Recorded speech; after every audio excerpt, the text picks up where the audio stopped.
Hey, Fuller here, Custom Offsets TV on the YouTube. What's going on, guys? Philly here with Custom Offsets TV on YouTube. We got Dave with me today. What? Yeah, so if you guys don't know, I don't know, what do you do for Anthem? So I am kind of the social media nerd for Anthem Off-Road Wheels. So when you're talking to somebody, Facebook, Snapchat, YouTube, TikTok, whatever it is, you're talking to me. You're talking to Dave. You guys got a TikTok now? You were kind of a big deal. Oh, man. Yeah, I see your face on there every once in a while, you know, doing the whole selfie thing. So we got another episode of this or that. We got Keaton behind the camera. He's going to ask us the questions. Ford Ranger Raptor or Chevy Colorado ZR2?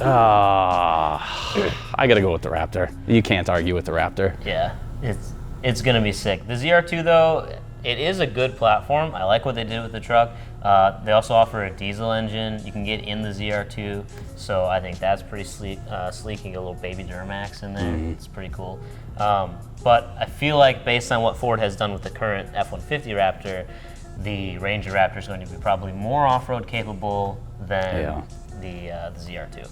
Yeah. Anthem Intimidator or Anthem Avenger? So the Avenger, it kind of has the cross pattern going up and down for the spokes. The Intimidator, it kind of looks like the letter I, right? So it's the I that goes from the spoke to the outside. Oh, are these both the new ones? Both of the new ones. These are brand new wheels. So I like the Intimidator. I like to get off-road, run my truck through the dirt a little bit, and it's just a little bit easier to clean. When they're clean, I think the Avenger is a much better looking wheel, but... We just slapped the Avengers on Ron's truck, and it looks killer. I really like that style. I think it's something new for Anthem too, which is something cool to see because they've been kind of running the same wheels for a while.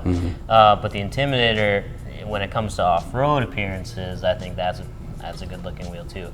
I guess for me, I'm gonna pick the Avenger because I like that styling a little better, but when it comes to like a purpose-built vehicle, you might want to go with an Intimidator. Yep.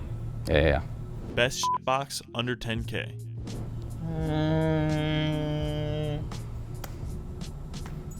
While you're thinking, I've got an 82 C10 long box that I picked up for $1,000 for my son and I to just slowly rebuild together. That's sweet. And it is just covered in patina and dents and dings, and it's got the tiny little 305 and burns oil, but man, that thing is fun to drive, and it's got that smell like you had when you're riding with your grandfather. Absolutely love that truck. I think I would go with, you should be able to find this under 10,000, 03 to 06 Silverado 2500, but you're gonna have to get the 6-liter gasser because there's no way you're gonna find a Duramax unless it literally has 573,000 miles on it.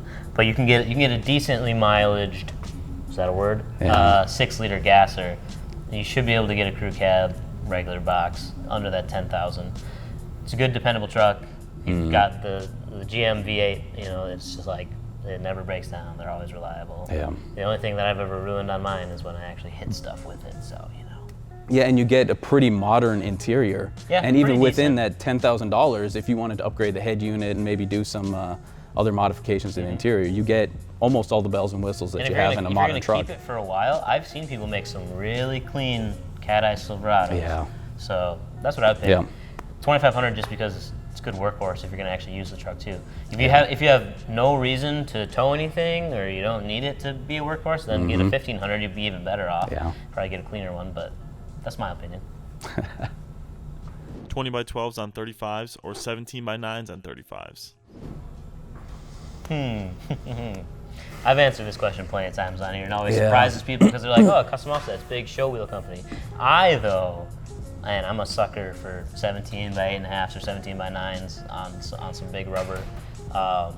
Me and my friends on the weekends are actually usually doing off-road stuff, not necessarily, you know, driving the show trucks to the mall. So. Yeah.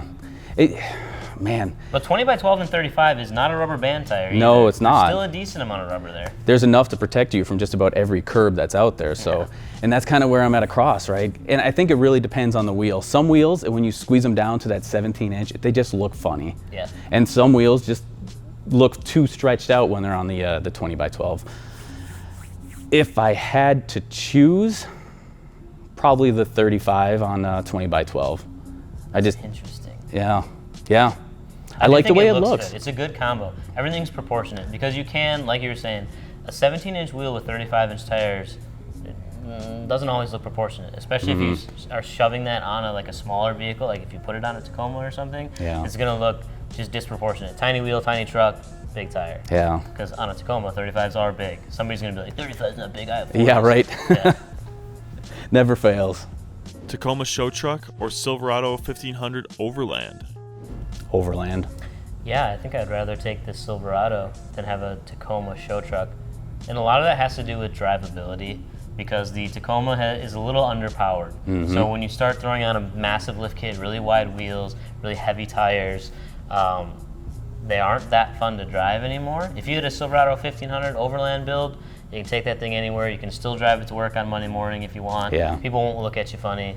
Yeah, just capable vehicle. You know, when you look at overlanding, really, if you can take a Tacoma somewhere, 90% of the time you could take a Silverado there as well, right? There's some places, there's some places where you need that shorter wheelbase, and it's a little bit more narrow trail, but a lot of the trails that I've ridden, I'd be perfectly fine taking my truck out there as I would something smaller.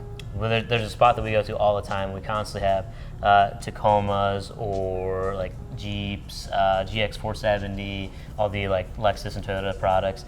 And we took a Raptor there one time. It couldn't fit through anything. Oh, really? And the guy driving it's just like, he's got 4,000 miles on it. He was so worried about scratching the paint. And I was like, yeah, we're going to scratch the paint. Like, well, and I think that's the other side of it, right? If you've got a true overland vehicle and you're not afraid to get some scratches and dents and tell the story with it, then if you got a full-size truck, then get it out there and do it. Yeah.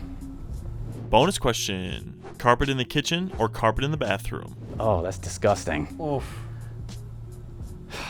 The house I bought had carpet in the kitchen. And I obviously ripped it all out right away and I put in different flooring, but carpet in the bathroom, I just feel like you're constantly getting out of the shower wet, and then like all that's just accumulating on your floors and turning into mold and nastiness. I guess I'd rather have carpet in the kitchen. Yeah, absolutely. If you spill the spaghetti, we're gonna have problems. But you know, it's spaghetti. If you spill something in the bathroom, it's not gonna be nearly as nice as spaghetti. Yeah. Oh, it's just like stuff overflowing, getting out of the shower, toothpaste in your carpet. I guess carpet in the kitchen. I don't know. Whoever asked that question needs to really reevaluate their life. Probably somebody who bought a house that has carpet in both, and now they're like, I gotta make a decision. Rip them both out. Take it all out. Yeah. I Start literally fresh. took all the carpet out of my house, and I have all hardwood flooring. Some people like some carpet. I took it all out. Yeah. I don't know. Partly because of the dog too. Yeah. All right, that's another episode of This or That. Thank you guys for asking the questions. If you want to ask any more for me, Dave, or anybody else, drop them in the comments below, and we'll check it out. And maybe you'll be featured on the next episode. I think that's all we got. Thanks, brother. Peace. There we go. I wasn't gonna leave you hanging. Peace. I wasn't gonna leave you hanging.